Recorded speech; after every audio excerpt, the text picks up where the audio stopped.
হামলা হয়েছে, এই হামলার সাথে সেনাবাহিনী এবং পুলিশের যে সকল সদস্যরা জড়িত তার বিরুদ্ধে সরকারকে ব্যবস্থা গ্রহণ করতে হবে।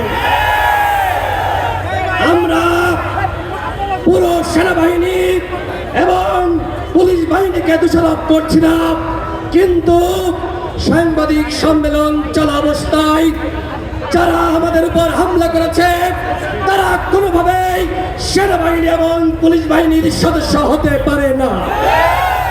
তারা দোষর, অন্যথায় নুরুল আকমর সহ আমরা যারা কথা বলছিলাম এই অবস্থায় আমাদের উপর হামলা করার কথা নয়।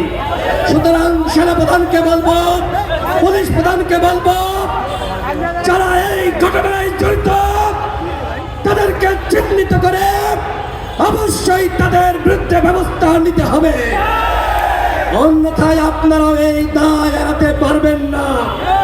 নুরুল আকমর এখনো পর্যন্ত হাসপাতালের বিছানায় কাতরাচ্ছে। গতকাল দেখলাম মধ্যরাতে সরকারের পক্ষ থেকে একটি তদন্ত কমিশন প্রকাশ করা হয়েছে। আমরা সরকারের এই উদ্যোগকে সাধুবাদ জানাই, কিন্তু প্রশ্ন রাখতে চাই এখনো পর্যন্ত ভিডিও ফুটেজ থাকার পরেও কেন একজন গ্রেপ্তার হলো না? কেন গ্রেপ্তার হলো না? তাদেরকে প্রোটেকশন কেন দিচ্ছে? এই স্বরাষ্ট্র উপদেষ্টার অনুমতি ছাড়া, নির্দেশ ছাড়া নুরুল আকমরের উপর হামলা হয় না। সুতরাং একজন জনপ্রিয় জাতীয় নেতা, জুলাই গণঅভ্যুত্থানের অন্যতম সাহসী নেতা, তার উপর যে হামলা হয়েছে, এই হামলার দায় নিয়ে এই নির্লজ্জ বেয়াত জনলোক, এই অথর্ব স্বরাষ্ট্র উপদেষ্টাকে পদত্যাগ করতে হবে।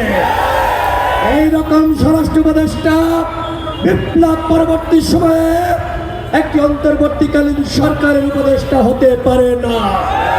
সুতরাং অবশ্যই এই স্বরাষ্ট্র উপদেষ্টাকে পদত্যাগ করতে হবে।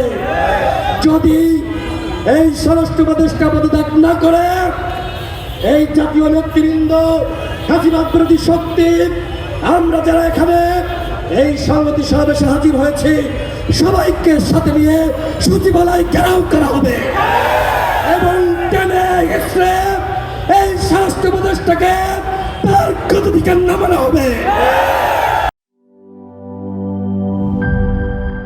বান্ডেল থাকলে প্রতি সেনমানিতে টাকা বাঁচবে।